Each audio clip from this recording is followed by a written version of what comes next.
Na Prever FM, você começa o dia bem informado. Bom, são 6h45, amanhã, sexta-feira, normalmente a gente tem a participação do prefeito Fábio Leite aqui no Primeiro Jornal. O prefeito vai estar de viagem amanhã, então antecipamos a participação do prefeito para esta quinta-feira. Bom dia, prefeito, como vai? Bom dia, Márcio. Bom dia, Ellen. Bom dia, André. Bom dia, amigos da Rádio Prever FM, munícipes de Botucatu. Prazerzão estar aqui com vocês nessa quinta-feira, antecipando a nossa entrevista aí de amanhã.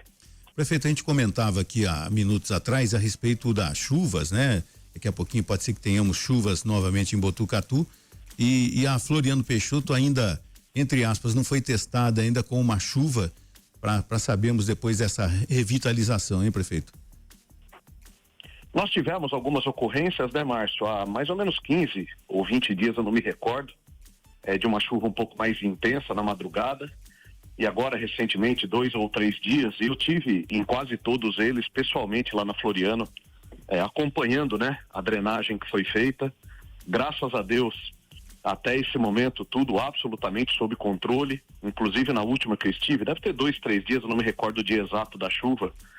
E, assim, a distância, né, do volume de água que se tem ali para a capacidade que foi instalada no local é muito grande, né? Então a gente tem bastante espaço ali, vamos dizer, bastante disponibilidade de vazão, e é assim que a gente continua fazendo as obras de drenagem ali, como também anunciei na semana passada, nessa última segunda-feira, nós iniciamos outra obra ali na região, que é a obra que vai pegar o final da Vital Brasil, é a obra que vai fazer a conexão do Tanquinho com esse trecho revitalizado ali em frente à rodoviária, é a obra que vai revitalizar aquela rua que liga o clube, a Associação Atlética Ferroviária, à Avenida Nova Ponte, que vai revitalizar aquela rua atrás da Autoelétrica Mendes, que vai revitalizar aquela rua em frente ao busto do Daniel ali na frente da rodoviária.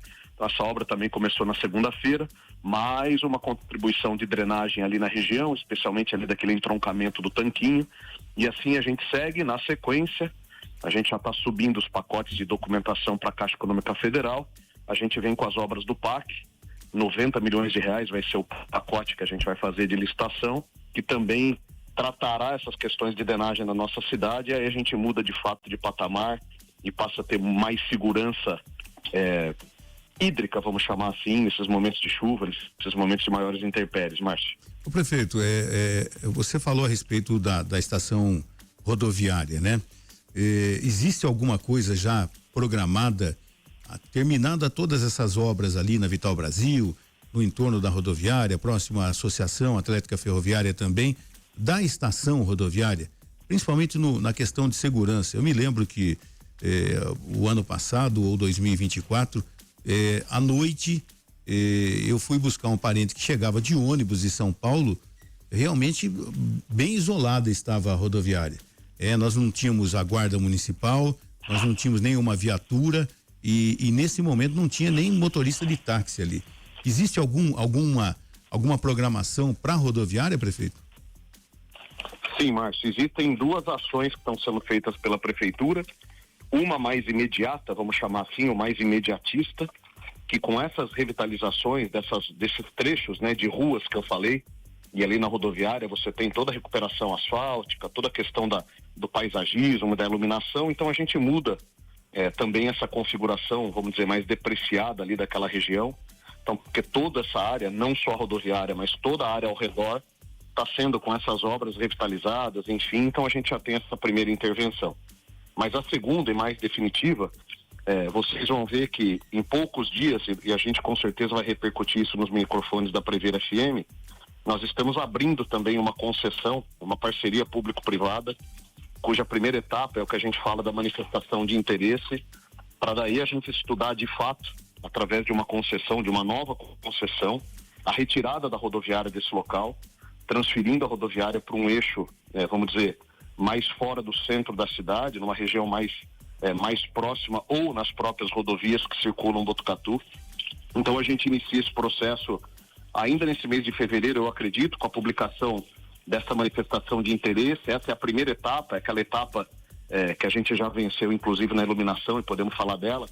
mas é aquela etapa onde a gente diz para o mercado, né? Olha, queremos estudar alternativas para a rodoviária, quem quer apresentar os estudos? Então a gente deve lançar esse edital ainda no mês de fevereiro e a gente segue daí agora trabalhando na tentativa de mudar a localização da rodoviária para, como eu disse, tirá-la da região central, que num passado funcionou, agora ela passa a ser um inconveniente, especialmente para a gente poder receber novas linhas de ônibus em Botucatu, e aí a gente dá sequência nesse projeto também. Bom, de repente, na própria Castelinho, né?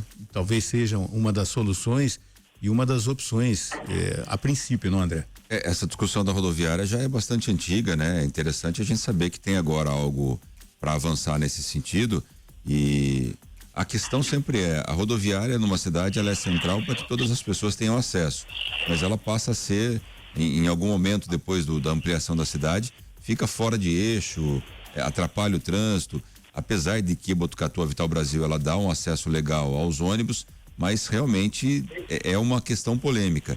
Existe um lugar, prefeito, que ou manter os dois, ou então um lugar afastado que tenha acesso da população? Já é pensado em algum lugar? Bom dia, André. Prazer falar contigo. Então, esse estudo, né, que a gente publica agora, essa etapa, como eu disse, da manifestação de interesse, tem, entre outros objetivos, fazer a melhor escolha do local. Lógico que, como o Márcio colocou, e muito bem colocado, intuitivamente, né, pela lógica, esse eixo, a proximidade do entroncamento entre Castelinho e Marechal Rondon, de novo, pela intuição, nos diz que é o melhor trecho rodoviário, né, para você ter acesso a novas linhas de ônibus. Mas tudo isso faz parte dessa etapa que a gente inicia, que chama-se manifestação de interesse, como eu falei, justamente para a gente avaliar tudo isso. Qual é a melhor localização, que porte isso pode ser feito, se tem viabilidade fazer um investimento para tirar a rodoviária nesse momento de lá e fazer esse novo investimento. Então esse estudo, ele trata todas essas questões e a localização é uma delas. Para vocês terem uma ideia, os cidadãos de Botucatu que pegam algumas linhas de ônibus, por exemplo, para o Mato Grosso do Sul, nós temos linhas que não entram na cidade. A gente tem alguns moradores, né, precisam ir para locais da região, como por exemplo o posto Maristela, etc., para pegar linhas que se recusam a entrar na cidade de Botucatu por conta de ter que passar pelo centro, etc. É exatamente a condição que você falou. No passado, as rodoviárias eram concebidas no centro das cidades pela facilidade de acesso.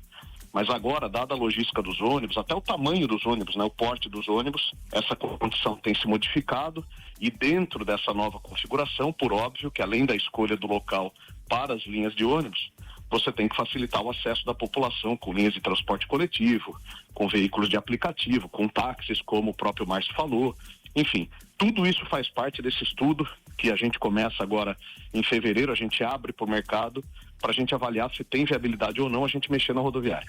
O prefeito, ainda para insistir nesse assunto, que eu acho que é bastante interessante, numa possível mudança, se esse estudo realmente falar, olha, vamos construir uma nova rodoviária na Castelinho, a atual estrutura da rodoviária poderia ser transformada, por exemplo, num terminal de ônibus urbano, que é algo que sempre foi cobrado em Botucatu. A gente tem no Camelódromo ali algo parecido, mas não chega a ser um terminal, né, de integração, inclusive. Há algum objetivo com aquela estrutura atual da rodoviária? O que fazer ali? Ainda não, nós não chegamos nessa etapa. Existem algumas teses que precisam também ser estudadas. Um terminal urbano é uma alternativa. Um parque alagável, que a gente fala, isso tem sido um conceito aplicado não só em lugares fora do Brasil, mas também em cidades como Campinas, por exemplo. Por ali ser uma das regiões que mais drenam água em Botucatu, por conta do encontro de alguns córregos, alguns ribeirões.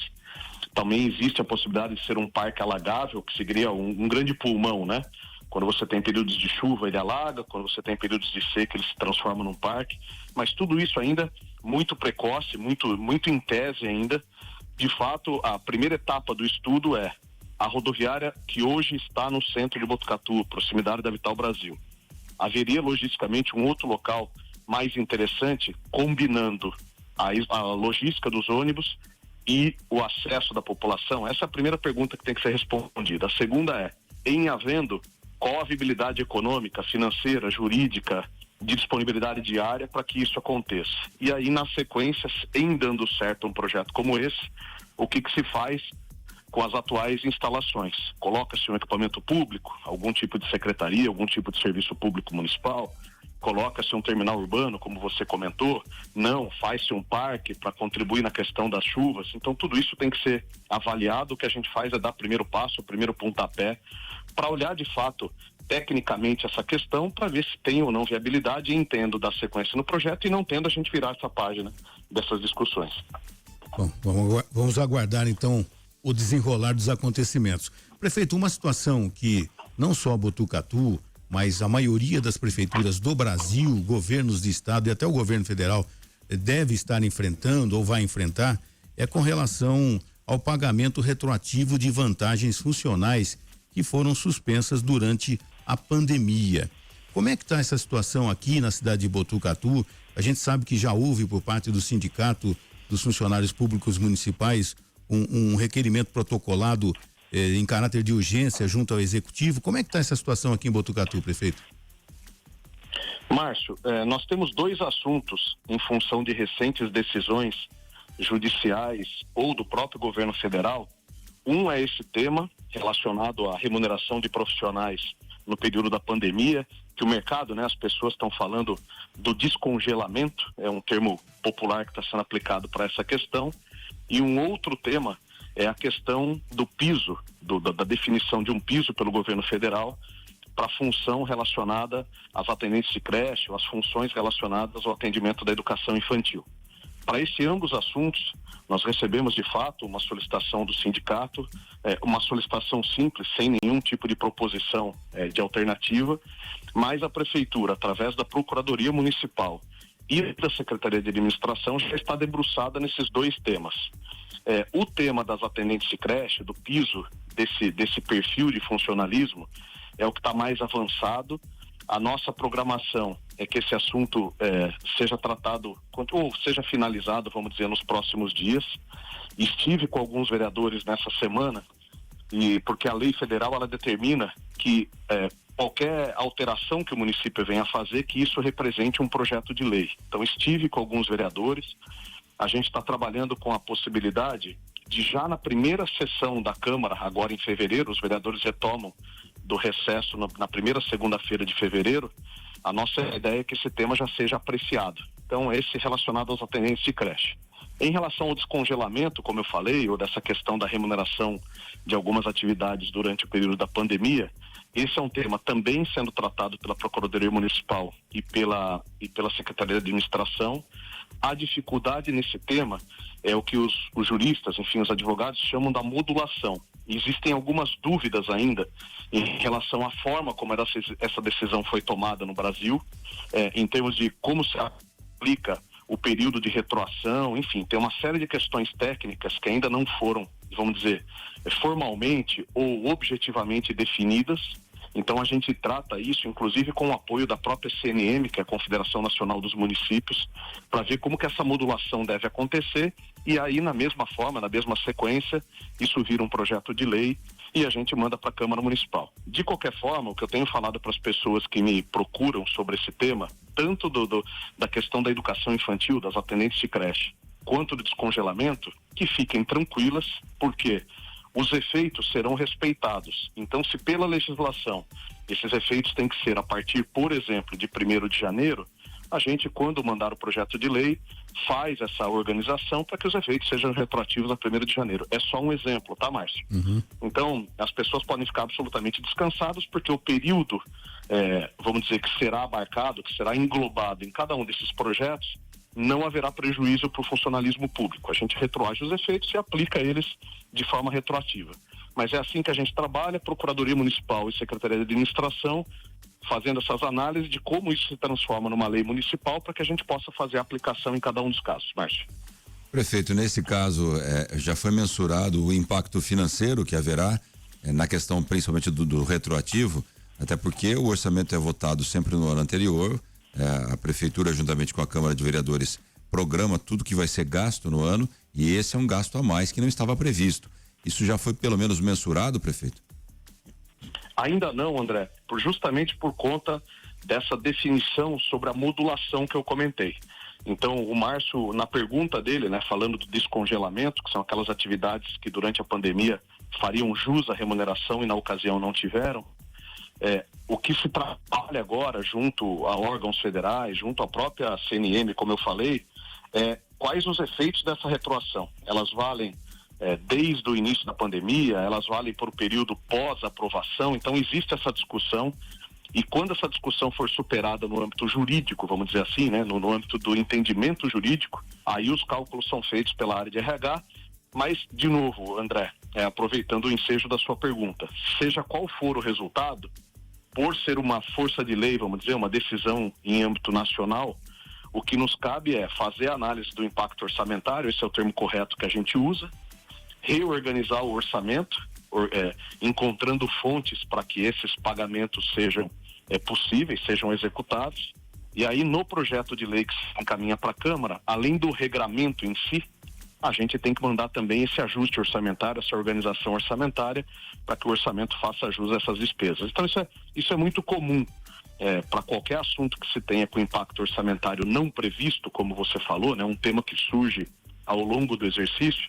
É muito comum que se faça isso para você, por força de lei, indicar qualquer organização orçamentária que vai ser feita. Em outras palavras, de onde a gente vai tirar o recurso e como ele vai ser aplicado. Bom, vamos aguardar na primeira sessão da Câmara, deve ser um dos assuntos em pauta, né, prefeito? Prefeito, agradecemos a sua participação. Muito Márcio. Ok. Amanhã viagem então, né? Isso, amanhã eu estou antecipando aqui essa entrevista justamente por isso.